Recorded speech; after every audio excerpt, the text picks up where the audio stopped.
policy from his first term to ensure that aliens who arrive at our southern border and claim asylum are returned to Mexico to await their hearings instead of being allowed into our country while they wait. The president has also restarted construction of his signature advanced border wall. More than 85 miles of new border barrier are already in various stages of construction and planning.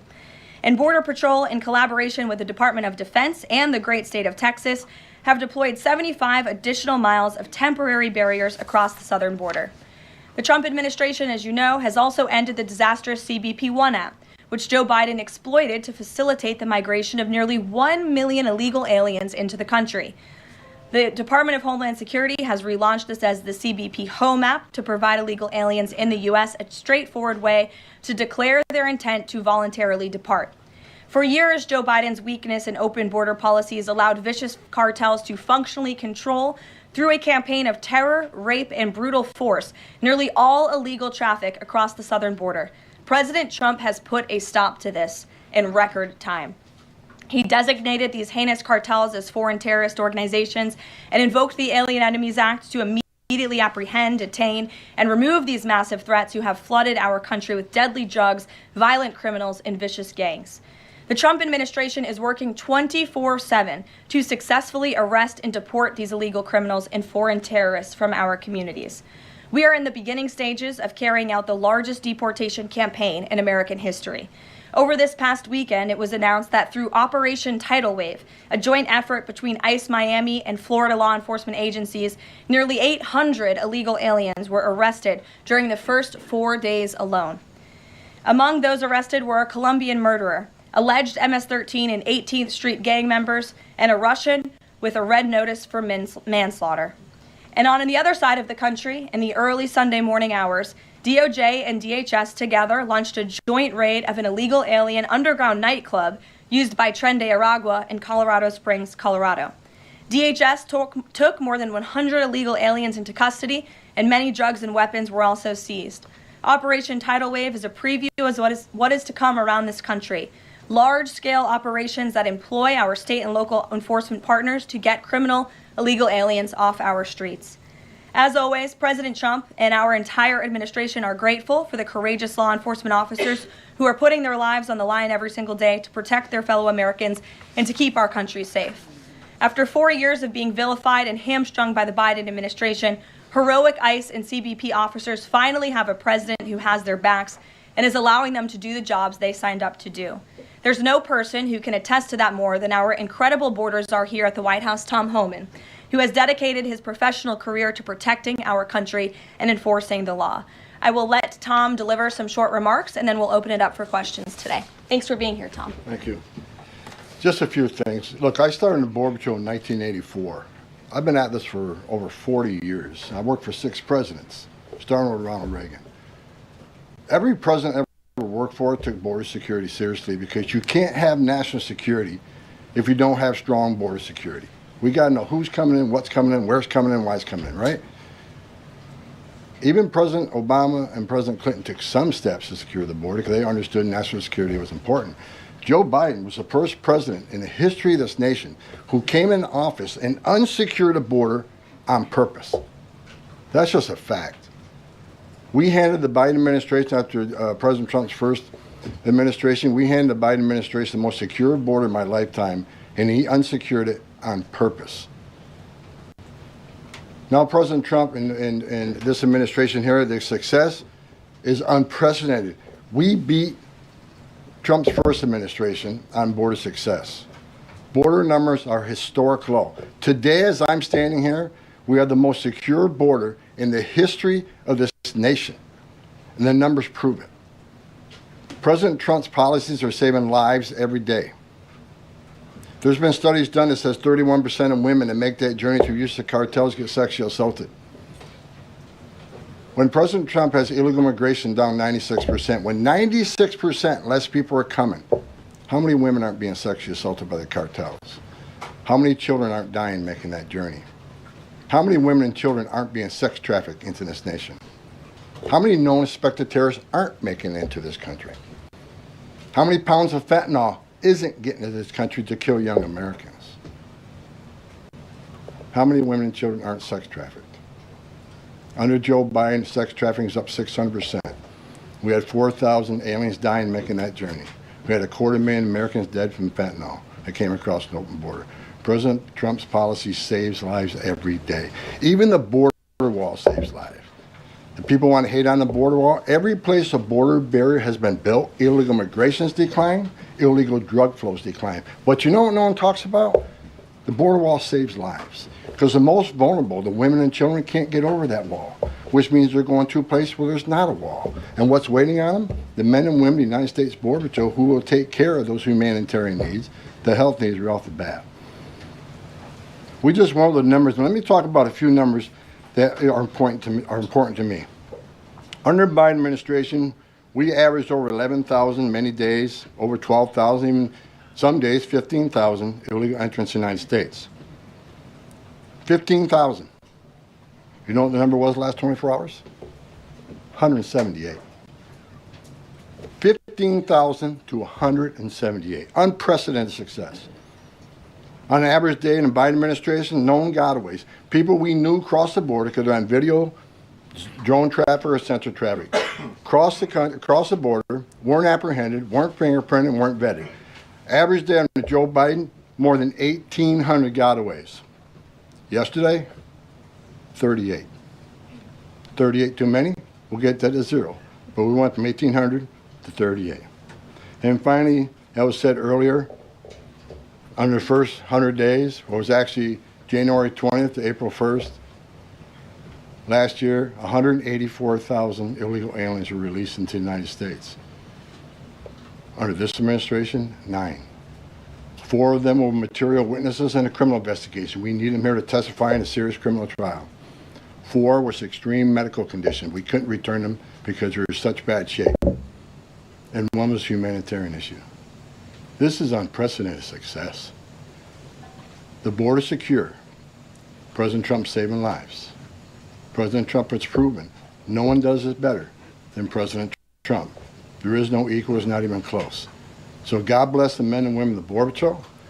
God bless the men and women of ICE who strap a gun to their hip every day, put on a Kevlar vest to not only secure our border and protect our national security, but the ICE agents in the interior, they're removing public safety threats and national security threats every day. While you're all sleeping at 2, 3 o'clock in the morning, there are men and women out there enforcing the law and making this country safe again. And we're going to keep doing it. It's full speed ahead. So I'll leave it at that. Awesome. Thank you, Tom. And thanks for all your great efforts. We do want to open it up to questions. If you have border-related questions for Mr. Homan, and I'm also happy to take any non-border-related questions. I'm happy to take border questions too, but Tom is here offering his time, so we encourage you to ask him questions. We'll start with our new media seat today. As always, Rogan O'Hanley, former Hollywood entertainment lawyer, I didn't know that, Rogan, who got fed up with the far-left ideologies of California and now posts conservative political commentary online for his more than 7 million followers across all major platforms. He joins us today from the great state of Florida. Why don't you kick us off today, Rogan? Thank you, Caroline. In Trump's first 99 days, we've seen a coordinated assault on the rule of law by radical judges who are thwarting his agenda with an unprecedented number of national injunctions. These judges are providing more due process to violent MS-13 and Tren de Aragua illegal aliens than they did for American citizens who peacefully protested on January 6th. As Stephen Miller has highlighted, it would be utterly ridiculous to have full trials and appeals for the more than 15 million illegal aliens that came across our border under Joe Biden. Many are now calling for Trump to circumvent these radical judges and consider suspending the writ of habeas corpus solely for these illegal aliens in accordance with the terms of Article 1, Section 9 of the United States Constitution, which explicitly allows for such a measure when there is a rebellion or invasion. There's strong precedent for this action, being that it was exercised by 3 of our greatest presidents, Abraham Lincoln, Ulysses S. Grant, and Democrats' favorite president of all time, FDR. All 3 of which are not only celebrated by historians, but are immortalized on our national currency with their faces on there. Furthermore, all 3 used it against American citizens, where in this instance we would only be using it against illegal aliens. I think almost every reasonable American would agree that 15 million illegal aliens coming across our border under Joe Biden counts as an invasion, especially since many, as you highlighted, are now robbing, assaulting, raping, and killing American citizens. Historic assaults on our republic require reciprocal action from our government. Can you please let us know if and when the Trump administration is planning to suspend the writ of habeas corpus to circumvent these radical judges who are infringing on his Article 2 powers and to start shipping out illegals en masse? I have not heard such discussions take place, but I can assure you that the President and the entire administration are certainly open to all legal and constitutional remedies to ensure we can continue with the promise of deporting illegal criminals from our nation's borders. And I also agree with the premise of your question, which doesn't happen in this room often, but I do agree with yours. It is absurd that the previous administration was allowed to allow 15 million, that we know about, illegal aliens into this country with very little pushback from our judicial branch. But this president is trying to simply enforce our nation's immigration laws and is facing roadblock after roadblock. So we're compliant with court orders, but as Tom Homan has said every day, we're going to continue to forge ahead with this mass deportation campaign, and the president is open to all remedies to do that. Thanks for being here today, Rogan. If I can also answer your question, as far as the judges, look, we just arrested a judge, Pam Bondi, for impeding ICE enforcement removals. I said from day one, you don't have to support ICE's operations. You can support sanctuary cities if that's what you desire to do. Sanctuary cities can stand aside and watch ICE keep their communities safe, because any public official, whether you're mayor, city councilman, or governor, their number one responsibility is protection of communities. And ICE has been clear, we're targeting public safety threats and national security threats. I can't believe there's any elected official, and especially a judge, that doesn't believe we should be doing that, and they should be helping us. But I said from day one, you can sit aside and watch, you can argue against us all you want and protest all you want, but when you cross that line, I've said this 1,000 times, when you cross that line to impediment or knowingly harboring, concealing an illegal alien from ICE, you will be prosecuted, judge or not. And as far as releasing so many people, you know why the Biden administration released millions of people in the United States? No one ever talks about it. I'll talk about it. Why did they release people into the interior of the United States and put them, rather than put them into an ICE bed? Why not put them in an empty ICE bed at $127 a night rather than in a hotel room at $500 a night? They did it on purpose, because when you put them in an ICE detention bed, they get a hearing in 35 days. Court records show 9 out of 10 people claim asylum, get order removal, they're gone. But if you release them and put them in a hotel room at $500 a night, their hearings could be 5, 7, 9 years if you pull out all appeals. And what are they hoping for then? That another Democrat administration is in power. They can award an amnesty to millions. This is about selling this country out for future political power. That's what it was. The law clearly says if you arrive at our border without proper documentation, you shall be detained. Not maybe, not think about it, shall. And that's what President Trump's doing. Catch and release is over. That's what the law says, and that's what we've done. Barry. A question on Abrego Garcia, if I can. The president recently said when it comes to facilitating his release, he's leaving that up to his lawyers. So just to be clear, have there been any negotiations between the U.S. and El Salvador over his release or facilitating his release? I will tell you what the president of El Salvador told all of you in the Oval Office. El Salvador does not intend to smuggle a designated foreign terrorist back into the United States. He is an El Salvadorian national. That is his home country. That is where he belongs. And the administration intends to comply with what President Bukele said of El Salvador. He does not intend to send that individual back. So that's a no. There's been no talks. What I have told you is that the president of El Salvador has made this quite clear. Kate. Carolyn, can you tell us more about the meeting between President Trump and President Zelensky over the weekend? Did that meeting change anything? Did Trump leave that meeting thinking any differently about negotiations and next steps on this?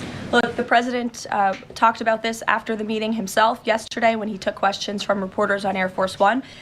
He thinks that he is increasingly frustrated with leaders of both countries. He wants to see a permanent ceasefire. I understand Vladimir Putin this morning offered a temporary ceasefire. The president has made it clear he wants to see a permanent ceasefire first to stop the killing, stop the bloodshed. And while he remains optimistic he can strike a deal, he's also being realistic as well. And both leaders need to come to the table to negotiate their way out of this. And I do think that the president meeting with President Zelensky shows that he is exuding a lot of effort and time into this because he wants to be a peacemaker president, which he was in his first term. He intends to do that again.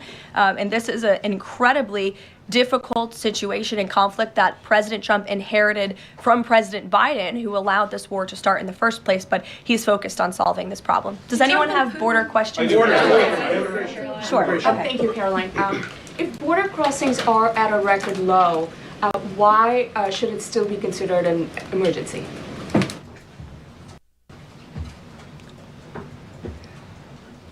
It's because of what has happened on the last administration. We got to ensure that not 1 ounce of fentanyl comes across the border to kill Americans. The president has declared the cartels in Mexico a terrorist organization, along with MS-13 TDA.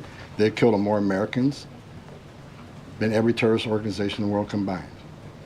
It's an emergency till we shut it down. It's an emergency till the cartels are wiped off the face of this earth. President Trump's committed to saving every life.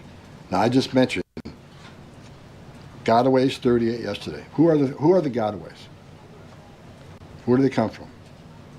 We had over 2 million gotaways under Joe Biden's administration. Why did 2 million people pay more to get away? Under the Biden administration, you pay a cartel this amount of money to cross the border. Cartel's job ends at the border. Just turn yourself in a green uniform. Get released in 24 hours. Get a free airline ticket to the city of your choice. Get a free hotel room. Get 3 meals a day. Get free medical care. Get work authorization in 90, 120 days, which is the real reason they came here. Why did 2 million people pay more to get away?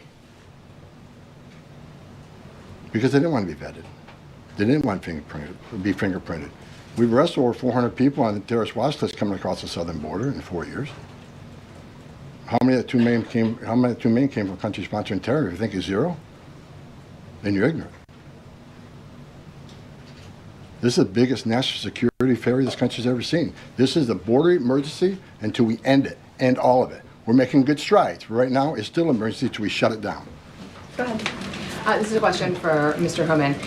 Late last week, there were 3 U.S. citizen children who were removed with their mothers who were in the United States illegally. There have been a federal judge in Louisiana who was appointed by President Trump said that he was concerned that there was, quote, no meaningful process.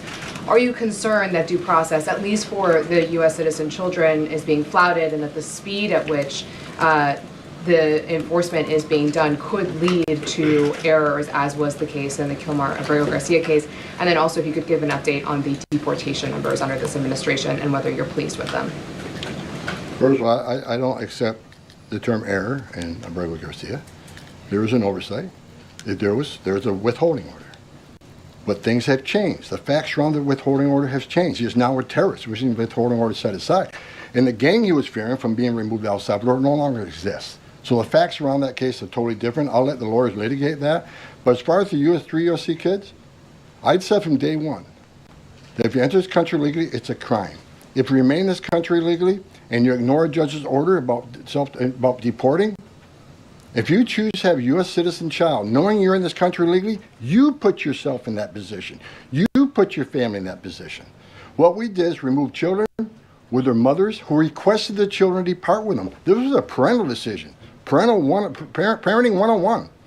The mothers made that choice. And I tell you what, if we didn't do it, the story today would be Trump administration separating families again. No, we're keeping families together. So when a parent says, I want my 2-year-old baby to go with me, we made that happen. They weren't deported. We don't deport U.S. citizens. The parents made that decision, not the United States government. But I don't hear any questions about Laken Riley had a mother. She's never going to see her child again. Rachel Morin, she had 5 children. Those children are never going to see their mom again. This administration is doing the right thing. Every public safety threat we arrest from this country and remove them, this country is much safer. So parents will make a decision what happens to their child. Having a U.S. citizen child does not make you immune from our laws. If that's the message we send the entire world, enter the country legally. It's a crime. Don't worry about it. Get order removed by an immigration judge. Don't worry about it. No one's looking for you. And have a U.S. citizen child and you're immune from our laws, you're never going to fix the border. People will keep putting themselves in harm's way. More women would die. More children would die crossing this border. We got to secure a border by enforcing our laws. We're not making this up. We're enforcing laws under statute enacted by Congress, and it's the right thing to do. Can you give an update on the deportation numbers under this administration? Mr. Homan. What are you asking for? We just provided the numbers. On the number of deportations that have occurred under this administration, whether you're pleased with that. Well, Last number I got was 139,000 deportation. Am I happy with the number? Numbers are good. Especially if you look at the ICE numbers. The ICE arrest removals are far beyond Biden. But I read the media. Oh, ICE, the deportations are behind Biden administration. Well, why? Because they counted border removals.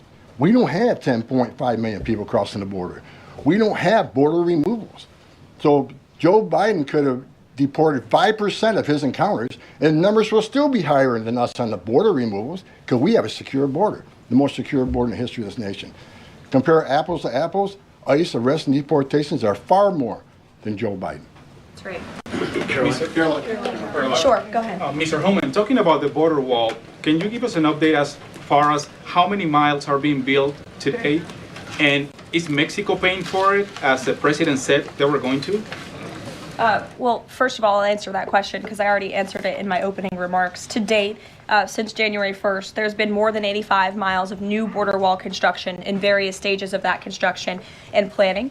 The president has made it clear to Congress that we want to see more funding for not just border wall construction, but also to support our ICE agents and our Border Patrol agents who are on the ground facilitating with this mass deportation effort. So he's clear that Mexico is not going to pay for it? Is that what you're saying? Let's address that. Trump said Mexico will pay for the wall. They have in a roundabout way, have they not? Putting 10,000 military on the northern and southern border, taking the action they did remain in Mexico. They didn't have to do that. They're doing it. Putting military on the southern border. Have moved illegal immigration to a record low. We're saving millions of dollars every day on detention, transportation, removal proceedings.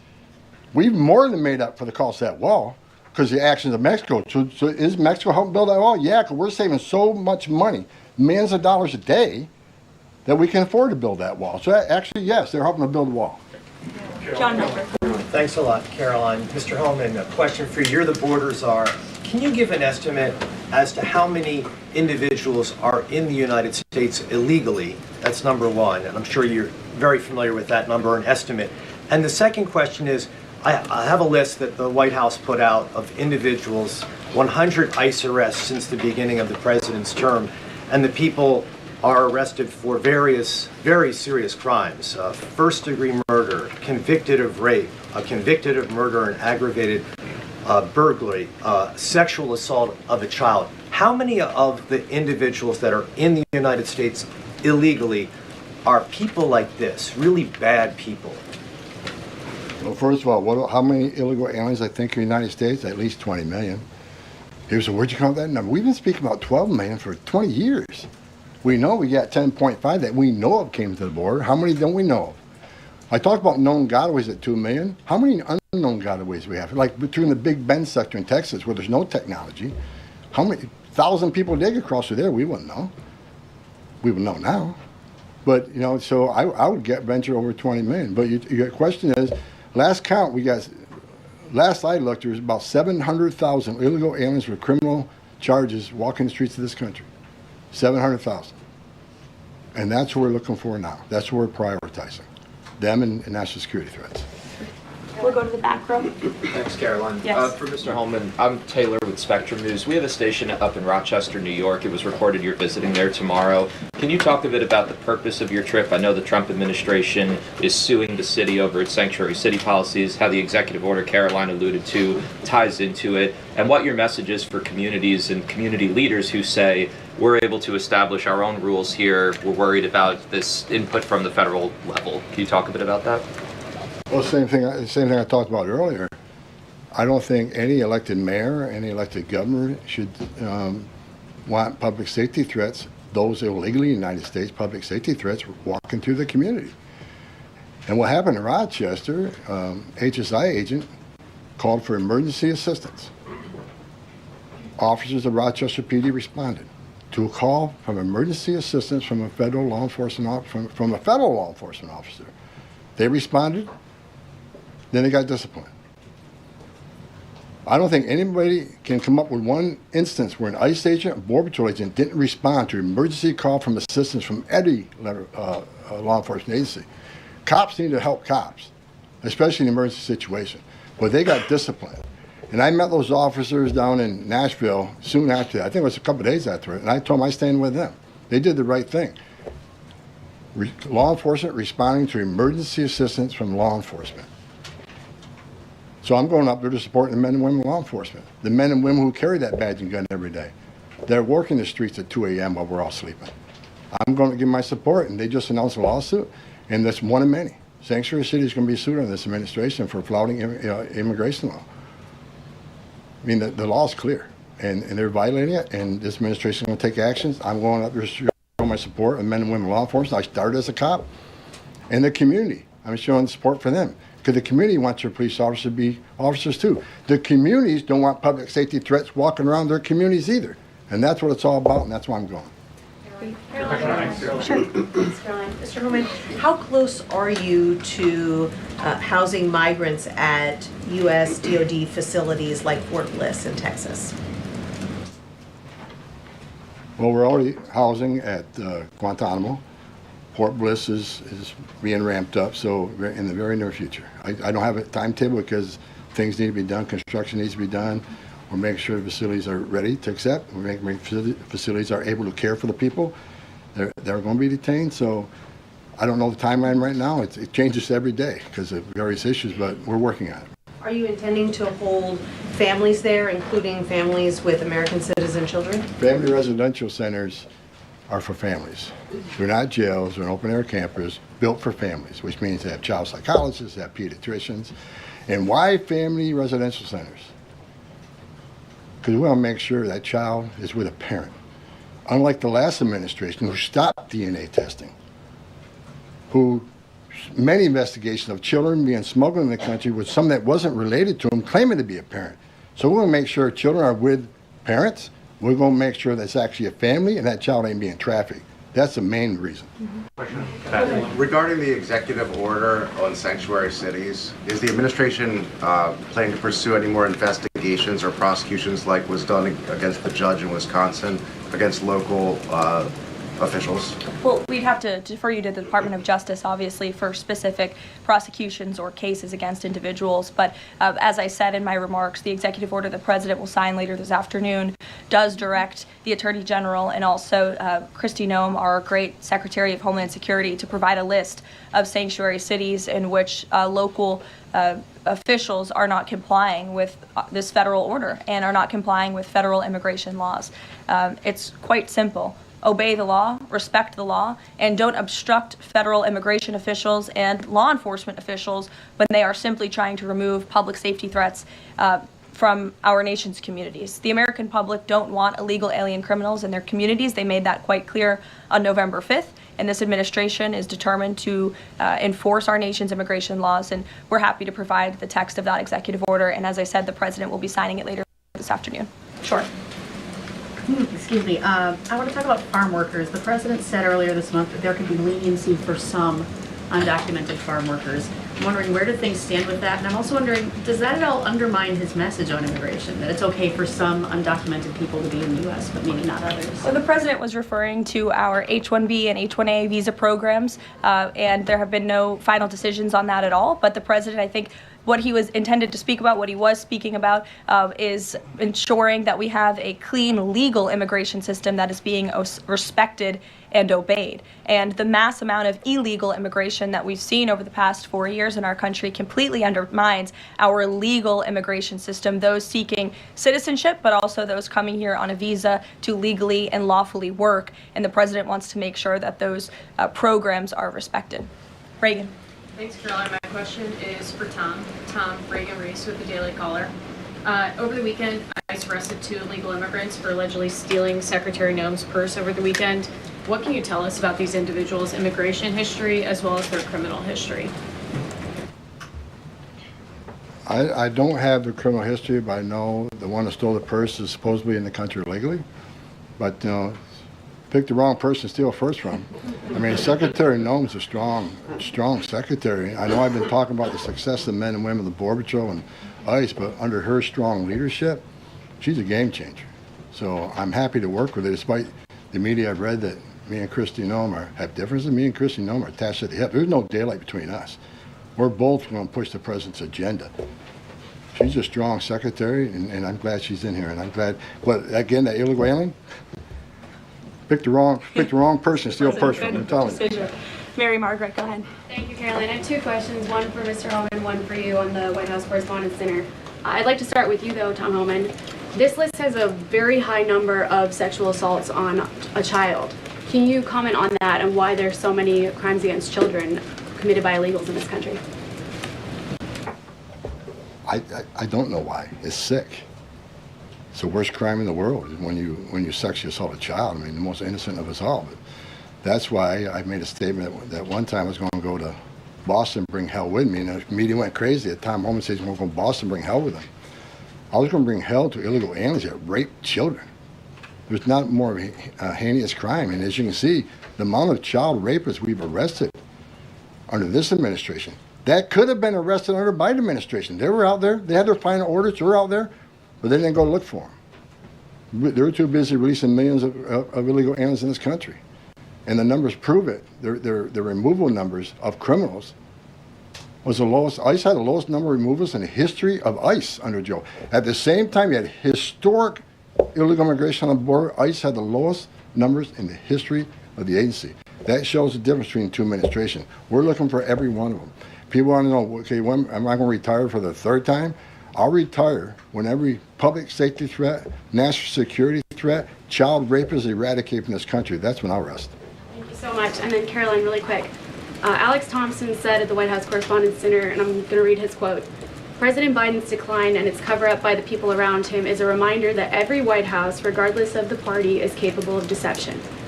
We, myself included, missed a lot of this story, and some people trust us less because of it." Can you comment on those remarks and whether you agree with that assessment? I do agree with that assessment from Alex Thompson, who I understand won an award for writing a story months and perhaps years after the American people already knew that story to be true. Millions of Americans watched our mentally incompetent president struggle with his day-to-day duties of this office. We watched our country be ran into the ground as a result, and nobody in the media wanted to write about that, talk about it. There were many reporters, I will say, right-leaning reporters who did talk about that, who didn't get awards, didn't get coverage. In fact, they were lambasted for their coverage. And I remember being on President Trump's campaign, talking about Joe Biden's clear mental incompetence and being accused by people in this room of manufacturing deep fake videos, trying to persuade the public into not believing what they saw with their own eyes for many years. And I think it's about time the legacy media finally admits that was one of the greatest cover-ups and scandals that ever took place in American history, and certainly it did contribute to the decline in the trust that Americans have for the legacy media. Peter, which, by the way, is why we've made many changes to this briefing room in this White House. It's long overdue. Peter, go ahead. Thank you. A few things. You guys arrested a Milwaukee County circuit judge for allegedly helping illegal immigrants get away.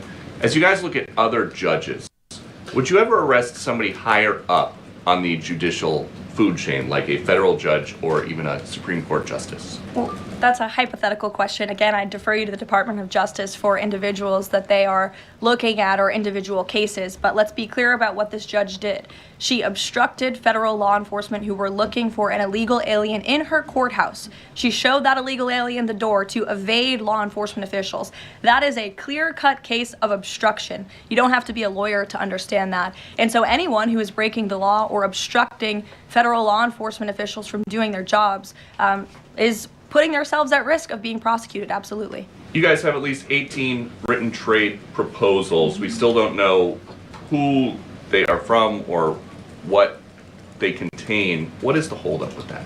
There's no holdup. We're working around the clock. The trade team is working all day. I was on the phone late last night with Secretary Lutnick. I was on the phone this weekend as well with Secretary Bessent. I mean, the entire team is working 24/7 to get these trade deals done, and I think you'll be hearing more about them this week. I don't want to get ahead of the trade team or the president in announcing potential deals, but certainly I can assure the American public that this administration is full speed ahead in cutting good and fair trade deals on behalf of the American worker. And one more. After the president's Truth Social post, the Browns finally took Shadur Sanders. Does the president think he deserves credit for Sanders getting picked? And does he think going to the Browns is better than being undrafted? Hey, all I will say is the president put out a statement, and a few rounds later he was drafted. So I think the facts speak for themselves on that one, Peter. We'll go to the back row in the middle, to the blonde. Yes. Hello. President Trump has said that Secretary Hegseth will get it together. Does he think that Hegseth doesn't have it together right now? Look, the president has made his position on Secretary Hegseth quite clear.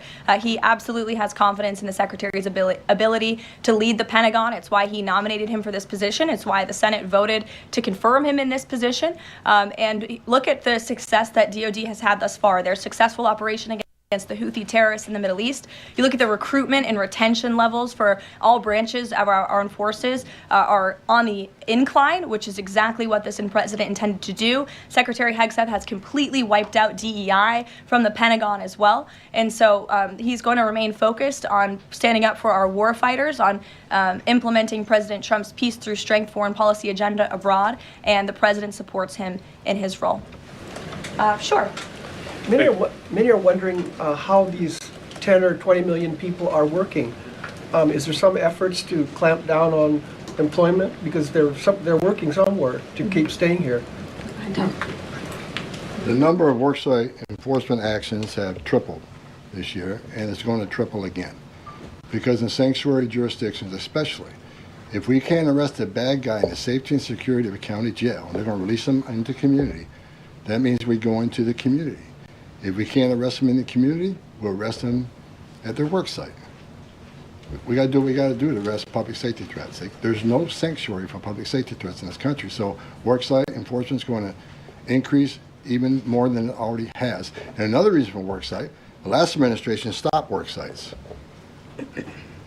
Where's the number one place we find victims of trafficking, victims of forced labor trafficking, in work sites?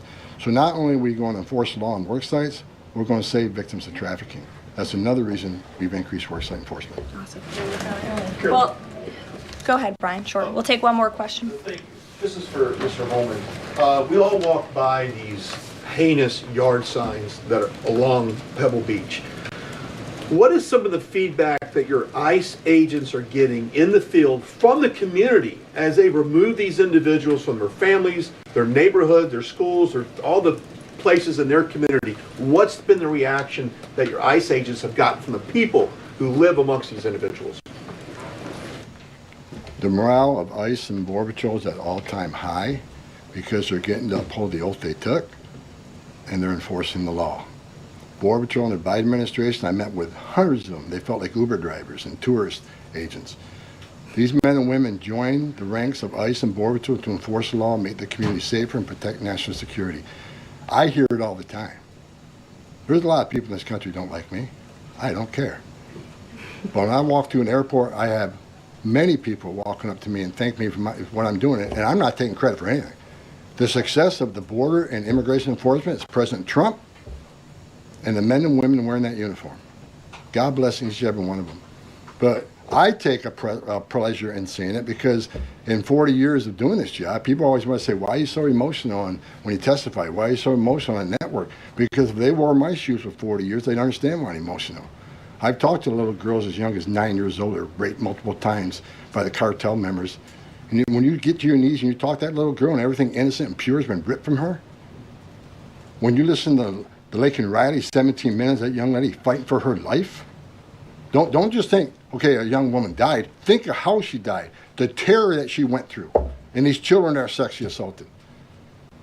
I stood in back of a tractor trailer and 19 dead people at my feet that baked to death. Illegal immigration is not a victimless crime. And so every sick person we take off the streets, especially child rapists, it makes this country much safer. Every illegal alien we arrest, public safety threat, one at a time, makes this country safer. But I got one thing I need to say real quick before I leave. Take your notes from me, Tom. Take my notes from me. I'm going to read it. I don't want a misinterpretation of what I'm reading to you. The registration requirements under 8 U.S.C. 1302. If you're illegal alien in the United States, this message is for you. You cannot hide from ICE. We're actively looking for you. Federal law requires every alien in the United States who has been present in the United States more than 30 days needs to register. For those 14 years or older, you need to be fingerprinted with the Department of Homeland Security. Federal law requires every alien in the United States to tell DHS in writing if you have a change in address within 10 days of changing that address. Failing to register with DHS and failure to tell DHS about your new address are criminal offenses, and they're going to be treated as such. Starting today. Make no mistake, if you're in the country illegally and you fail to do what the law requires, we will prosecute you, you will go to jail, then we'll deport you. Second law, penalties for failure to depart, 8 U.S.C. 1253. If you're an alien inside the United States who has a final order, this message is for you. If you have a final order, the Trump administration is committed to enforcing our immigration laws, especially for those aliens who have received final orders of deportation. There are currently around 1.4 million illegal aliens who have been ordered removed but remain here in violation of the law. We will aggressively prosecute, consistent with long-standing law, those aliens for failing or refusing to depart or who takes other related actions aimed at hindering their removal. You cannot open the door, you cannot answer our questions, you cannot open your car door, you consider it to evade law enforcement. If you fail to leave the United States after receiving a removal order, we can and will issue monetary fines up to $998 a day. Evading your arrest, knowing you have a final order or removal, is a criminal offense. We will prosecute, then we'll deport you. Get your affairs in order. If you're in the country illegally, work with ICE, go to CBP One Home app, and leave on your own. Because we have to find you, deport you, and prosecute you. You'll have a bar placed on you, and you won't come back to this country. You won't be able to come back on a visitor's visa, a tourist visa. If you have a U.S. citizen child, can't petition for you. If you're in this country, get your affairs in order and work with us and get yourself removed from this country. That's what law requires, and we're going to enforce that law. Awesome. Thank you so much, Tom. You can get back to work now. Look, he's already leaving. He's got a lot to do, a lot of illegal immigrants to deport. But thanks, everyone, for joining us bright and early this morning. As I said at the top, we will do this again tomorrow to talk about the economy, which is another promise made and kept by the president. And I'll be joined by the Secretary of Treasury, Scott Bessent, 8:30 tomorrow morning. Today, the president is welcoming the Super Bowl champions, Philadelphia Eagles. If we have any Philly fans, that will be at 4 o'clock. And then the president will sign those executive orders I spoke of and a few others at 5 p.m. So we'll see you all later. Have a great day. Thanks, Caroline.